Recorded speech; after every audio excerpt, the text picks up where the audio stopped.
আজকে আমার এই ভিডিওতে আমি সকলকে স্বাগত জানাচ্ছি।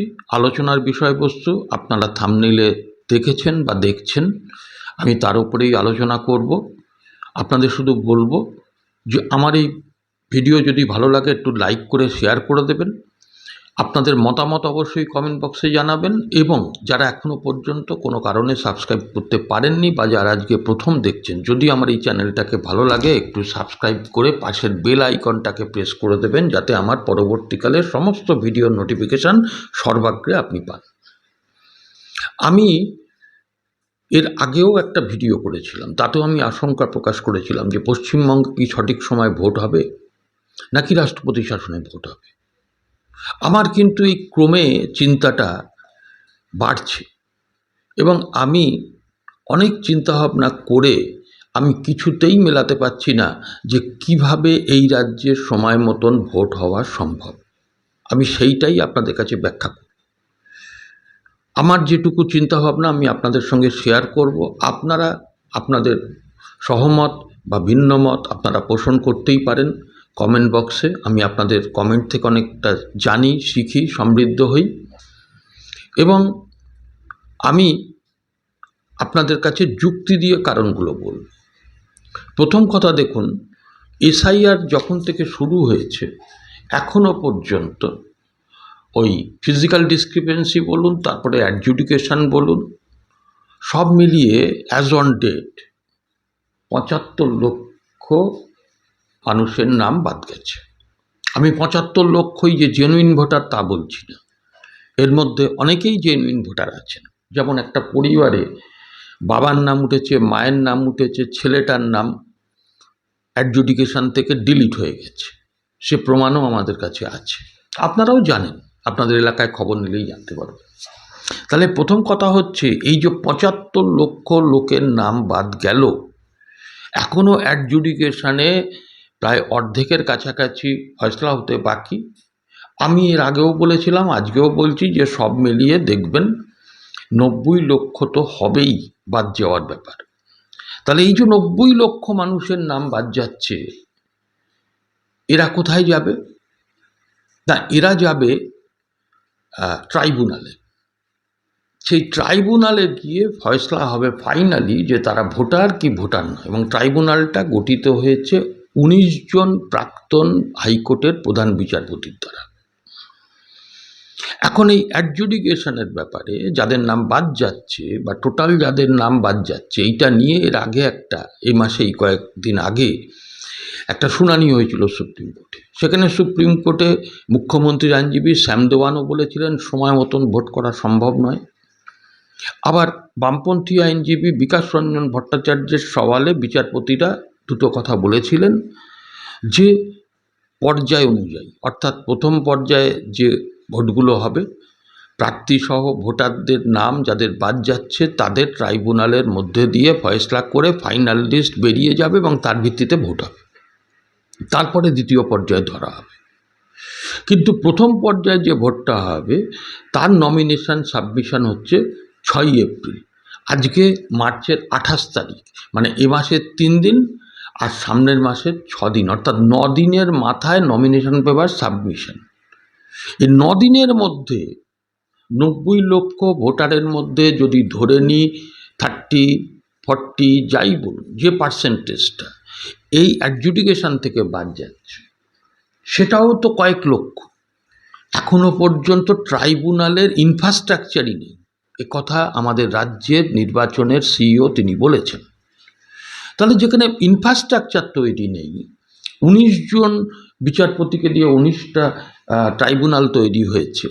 এখন প্রশ্নটা হচ্ছে যে এতগুলো জেলা, এতগুলো নাম কি করে এর দ্বারা এত তাড়াতাড়ি সম্ভব? আবার ১ এপ্রিল পরবর্তী সুপ্রিম কোর্টের শুনানি আছে। এখন এই জিনিসটা আমার মাথায় আরও আসলো, সিপিআইএমের রাজ্য সম্পাদক মোহাম্মদ সেলিম সেদিন সাংবাদিক বৈঠক করে পরিষ্কার বলে দিয়েছেন যে ৩০ এবং ৩১শে মার্চ, অর্থাৎ যেহেতু দেখুন ১ তারিখে শুনানি আছে, সারা রাজ্য জুড়ে যারা ভোট প্রার্থী, যারা ভোটার, প্রত্যেকেই সারা রাজ্য জুড়ে বিক্ষোভে সামিল হবে। এবং পরিষ্কার করে বলে দেওয়া হয়েছে যে সিপিএমের পক্ষ থেকে যে একজন বৈধ ভোটারের নাম বাদ রেখেও ভোট করা যাবে না। এটা বহু দলই বলছে, আইএসএফও বলেছে, কংগ্রেসও বলেছে, মাথায় রাখবেন। এবং সুপ্রিম কোর্ট এই যে এত নাম, মহামান্য সুপ্রিম কোর্টও চান না আমার মনে হয় যে এত নামের মধ্যে কিছু তো জেনুইন ভোটার আছেই, একজন হলো জেনুইন ভোটার যাতে সংবিধানে তাদের ভোটাধিকারের যে অধিকার সেটা থেকে বঞ্চিত না হন। সুপ্রিম কোর্টই তো ফাইনাল ভার্ডিক্টটা দেবে। এখন আমি তাই আজকে আপনাদের মোহাম্মদ সেলিমের ওই বক্তব্যটা আগে শুনিয়ে নিই, তারপরে আমি বাকি অংশটুকু বলে আজকের ভিডিও শেষ করব। আসুন মোহাম্মদ সেলিম কি বলেছেন শুনে নিন। ভোটার লিস্ট ঠিক মতো না হলে ভোট কখনো ঠিক মতো হতে পারে না। ভোটার লিস্ট ফার্স্ট, ভোট দেন। আগামী সোমবার এবং মঙ্গলবার, মার্চ 30 and 31, গোটা রাজ্য জুড়ে যারা ভোট প্রার্থী, যারা ভোটদাতা, যাদের ভোটার লিস্টে নাম ওঠেনি, তাদের সবার কাছে আবেদন করছি তারা বিক্ষোভ প্রদর্শন ধর্ণা করবেন মানুষের ভোটাধিকার ফেরত নিয়ে আসার জন্য, আমাদের গণতান্ত্রিক কাঠামোকে বাঁচানোর জন্য এবং সাংবিধানিক ব্যবস্থাকে টিকিয়ে রাখার জন্য। শুনলেন মোহাম্মদ সেলিমের বক্তব্য। আচ্ছা আপনারা বলুন তো, মোহাম্মদ সেলিম কি কিছু ভুল বলেছেন? মুখ্যমন্ত্রী আজকে তিনিও বলছেন যে যারা বাদ গেছে তাদের হয়ে আইনি লড়াই লড়বে তৃণমূলের পক্ষ থেকে, কারণ আইনি লড়াই তো লড়তে আমাদের পয়সা দিয়েই উনি লড়বেন, উনি শুধু ফুটেজ খাবেন। আর উনি ওই কালো শাল গায়ে দিয়ে সুপ্রিম কোর্টে দাঁড়িয়ে নাটক করতে গিয়েছিলেন, তার ফলে এই রাজ্যের যে এসআইআরের ফলে সাবজুডিকেশন অর্থাৎ আইনি ব্যবস্থাটাকে এর মধ্যে তো ঢুকিয়েছেন উনি, আজকে নাটক করছেন। তাই আমি একটা কথা আপনাদের বলি যে রাষ্ট্রপতি শাসন ছাড়া এই রাজ্যে ভোট করা সম্ভব নয় সময়ের ব্যবধানে। কারণ 5ই মে কিন্তু এই মাননীয়ার রাত 12টার পরেই কিন্তু মেয়াদ শেষ। এখন এই এত লোকের ফয়সলাটা কিভাবে হবে সেটা ঠিক না করে মহামান্য সুপ্রিম কোর্টও দেখবেন আমার ধারণা 1 এপ্রিল এই কথা কখনোই বলবেন না যে যা বাদ গেছে তা যাক, তাই ভোট হোক। এবং বিজেপির পক্ষ থেকেও বলা হচ্ছে যে নো এসআইআর নো ভোট। আজকে বলুন তো, প্রার্থী যারা হবে তাদের অনেকের নাম অ্যাডজুডিকেশনে এখনও রয়েছে, তাদেরটা ফয়সলা হয়নি। এবং এই যে গোলাম রব্বানী, তৃণমূলের একজন বিধায়ক গোয়ালপুকুরে, যিনি মন্ত্রীও ছিলেন, তার নামটা তো ডিলিট হয়ে গেছে। এই বিচারগুলো কবে হবে? সুতরাং এটাও ঘটনা যে মাননীয়ার এই ফোপর দালালি, মাননীয়ার এই গুন্ডাগর্দি, তার দলের লোকেরা কালকে রানাঘাটে এক ভোটকর্মীকে মেরে রক্তাক্ত করেছেন, চারিদিকে হুমকি ধুমকি চলছে, এই সমস্ত কিন্তু হাওয়া বেরিয়ে যাবে যদি রাষ্ট্রপতি শাসনটা হয়।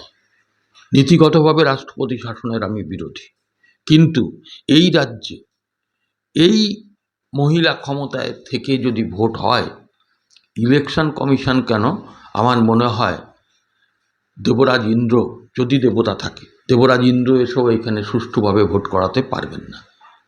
এটা আমার ধারণা বললাম। আপনারা আপনাদের মতামত কমেন্ট বক্সে অবশ্যই জানাবেন।